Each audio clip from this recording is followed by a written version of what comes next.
Every comment is not a positive comment. Yes, I was the one that ferreted out these comments for today's episode, and most of them are positive, but I wanted to address this comment from Cascadia Advanced Manufacturing 2034. He made several comments about a lot of the voices that I make during my show. And he says in this one, bro, the voices are crazy and annoying. Just tell the story. And my response, I told him back, I was like, look, dude, it's my fucking show. I'm going to run it the way I want to run it. I'm going to come up with any friggin' voice that I want to come up with. And if you don't like it, guess what? YouTube is a big friggin' platform. I'm sure. I'm positive. You hear that? That means I'm positive you can go someplace else and find somebody that ain't giving no damn voices out. Me, I like my voices. If I were to do this, dude, I got to tell you, man, if I were to do this, just, monotone, completely serious, you might get 3 episodes total out of me because that would bore my ass to death. I would sit there trying to gnaw my wrist wide open. I can't do that. I've got to have fun doing this show. Now, that being said, maybe you don't like it. I've had, you're not the only person to complain about the histrionics, the voices that I do, the bullshit that I say. You're not, okay? But I have to be able to do this show the way I want to, or else I'm not going to have fun doing it. And if I don't have fun doing it, I'm not going to do it. All right? So, but please understand, thank you for listening, and good luck finding content that you like that agrees with your monotone sensibilities. Moving right along. This is from Horson9. I love this. It's amazing how I cannot, and I think this was the Jordan Peterson episode where I caught this comment from. She says, I love this. It's amazing how I cannot relate to your stories, but the pathway out is a lesson for every person on earth. I don't agree that you have to be at the bottom.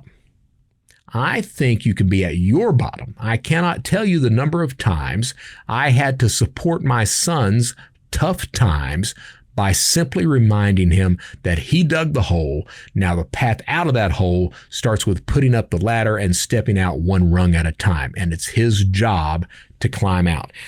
This is a very, very important lesson. All right. We have loved ones. They can be friends. They can be family members, children, associates. We have people that we care about. And sometimes these people that we care about get themselves in the shit. Maybe it's addiction, maybe it's relationship problems, maybe it's employment problems, financial problems, whatever it is. They get themselves in the shit. Or maybe they don't get themselves in the shit. They simply find themselves in the shit. Here's what we have to remember. You cannot fix anyone but yourself. And by God, you're lucky to be able to fix yourself. Now, that's a hard lesson to learn. And I was in my 40s until I learned that. Because I always thought, I can fix somebody else. You can't. You're lucky to be able to fix yourself. Horson actually absolutely realizes that. It's if you've got somebody that's in toxic relationships or addiction problems, financial difficulties or whatever, the chances are that their choices is what led them down that path. And it's only their choices that's going to get them out of that path. If you continue to give them monetary support or comfort them or sit there and wallow in self-pity with them or any number of things, that makes you an enabler. That doesn't mean that you have to dismiss that person. That means that you have to understand your role in getting them or helping them to realize that only they can get themselves out of that situation that they're in. And Horson absolutely says this as well. And you're right. My change did not come until I hit that absolute rock bottom. And I thought many times along that path that I had hit that bottom, but by God, I had a lot farther to travel until I got to that point. It's only when that happens with me. It was only when that happened that change came at that point in time. You know, it's realizing that that every choice that I made was what resulted in the place in the life that I had. And that if I continued to make similar choices as that things were not going to get better. I had people that cared about me.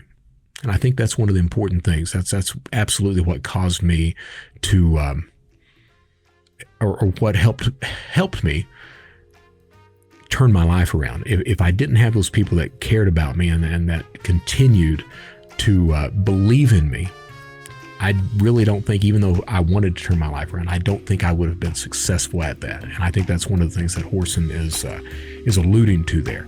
That being there for the people, but understanding at the same time that it's their choices and it's them that has to get themselves out of that hole. So, Horson, thank you so much for this comment. I truly appreciate it.